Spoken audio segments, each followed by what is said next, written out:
Hai, Assalamualaikum warahmatullahi wabarakatuh. Bertemu kembali dengan Ibu Atik Oktaria Prajayanti SPD. Hari ini kita akan masuk ke materi pembelajaran tentang limbah. Kalian masih ingat materi tentang limbah? Ketika kalian berangkat dari rumah menuju ke sekolah, apakah kalian melihat banyak sekali tumpukan sampah di jalan? Apa yang kalian rasakan? Dan bagaimana pendapat kalian tentang semua itu? Oke, sekarang kita masuk ke materi tentang limbah. Pengertian limbah, limbah adalah suatu bahan sisa buangan dari proses produksi atau kegiatan industri dan kegiatan domestik, seperti kegiatan rumah tangga yang keberadaannya tidak memberikan nilai ekonomis terhadap lingkungan. Menurut peraturan pemerintah PP nomor 18 tahun 1999, JOPP 85 tahun 1999, limbah merupakan sisa atau buangan dari suatu usaha dan atau kegiatan manusia. Karakteristik limbah secara umum, limbah dibedakan menjadi ukuran mikro, bersifat dinamis, berdampak luas, dan berdampak jangka panjang.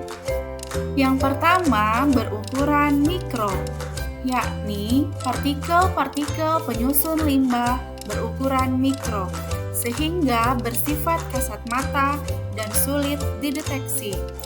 Yang kedua, bersifat dinamis, artinya limbah tidak diam di suatu tempat dan selalu bergerak serta berubah sesuai kondisi lingkungannya.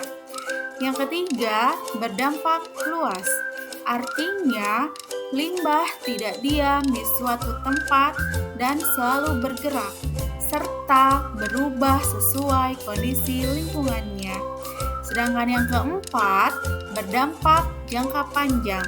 Permasalahan yang ditimbulkan limbah tidak dapat diatasi dalam waktu yang singkat, membutuhkan waktu yang panjang untuk mengatasinya. Kemudian kita masuk ke jenis-jenis limbah. Jenis-jenis limbah yang pertama berdasarkan jenis nyawanya, yang kedua berdasarkan wujudnya, dan yang ketiga berdasarkan sumbernya. Jenis-jenis limbah yang pertama berdasarkan jenis nyawanya. Berdasarkan jenis nyawanya, limbah dibedakan menjadi 3. Yang pertama adalah limbah organik. Limbah organik merupakan limbah yang dapat mengalami proses penguraian secara alamiah. Contohnya adalah sisa makanan dan tumbuhan. Limbah organik dapat dimanfaatkan secara langsung atau tidak langsung karena perlu pemrosesan terlebih dahulu. Yang termasuk limbah organik adalah sisa sayuran, sisa buah, potongan rumput, daun-daunan, sisa makanan, kotoran hewan maupun kotoran manusia. Limbah jenis ini bersifat biodegradable, artinya mudah terurai. Walaupun mudah terurai, sampah atau limbah organik tidak boleh dibuang begitu saja, sebab dapat menjadi tempat berkembangnya bakteri patogen atau penyebab penyakit dan menghasilkan bau yang busuk, sehingga akan mengganggu lingkungan. Yang kedua adalah limbah anorganik. Limbah anorganik adalah limbah yang berasal dari sumber daya alam tidak terperbaharui dan sulit diuraikan secara alamiah oleh mikroorganisme seperti minyak bumi, plastik, kaleng, dan botol. Bahkan bahan yang berasal dari makhluk hidup seperti karet dimasukkan sebagai limbah anorganik karena sulit terurai. Kemudian yang ketiga adalah limbah B3. Limbah B3 adalah limbah berbahaya dan beracun, yaitu sisa suatu kegiatan yang mengandung bahan berbahaya dan beracun, yang karena sifat dan konsentrasinya dapat merusak lingkungan, baik secara langsung maupun tidak langsung. Limbah B3 meliputi zat atau bahan yang mengandung mudah terbakar atau flammable, kemudian mudah meledak atau eksplosif, mengoksidasi, kemudian beracun atau toksik, korosif, kemudian menyebabkan iritasi dan menyebabkan infeksi, bersifat karsiogenik atau menyebabkan kanker, teratogenik atau menyebabkan kecacatan janin, dan mutagenik yang menyebabkan mutasi. Contoh dari limbah B3 adalah limbah rumah sakit seperti jarum suntik, perban bekas yang mengandung virus atau bakteri, maupun produk-produk otomotif, misalnya oli, aki, dan sebagainya. Dan yang selanjutnya adalah jenis limbah berdasarkan wujudnya. Jenis limbah berdasarkan wujudnya dikelompokkan menjadi 3, yaitu yang pertama adalah limbah cair. Limbah cair adalah sisa dari suatu hasil usaha atau kegiatan yang berwujud cair.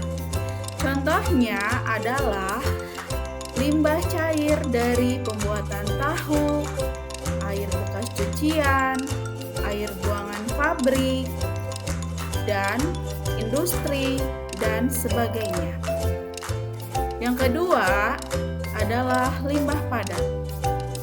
Limbah padat adalah segala sesuatu yang tidak terpakai dan berbentuk padat atau setengah padat.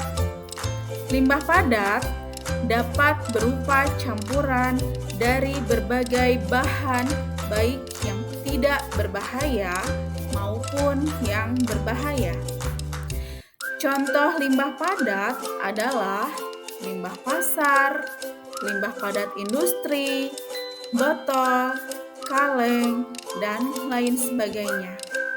Nah, kemudian yang ketiga adalah limbah gas. Limbah gas adalah limbah yang berasal dari fase gas.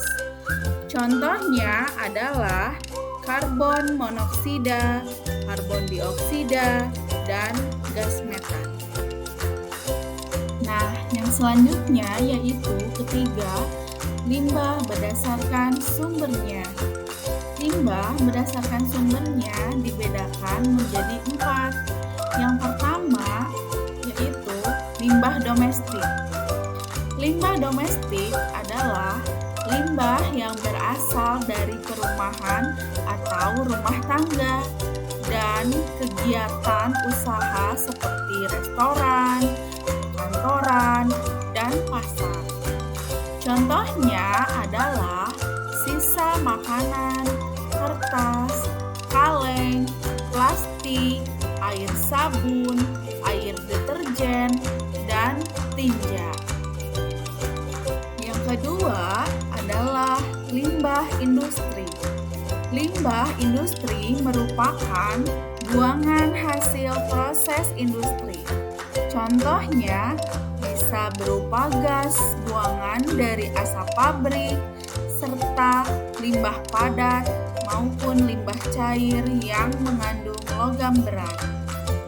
Yang ketiga adalah limbah pertanian. Limbah pertanian berasal dari usaha pertanian maupun perkebunan. Contohnya, bahan kimia dari pestisida dan pupuk kimia, serta sisa-sisa tumbuhan seperti jerami dan sebagainya. Yang keempat adalah limbah pertambangan.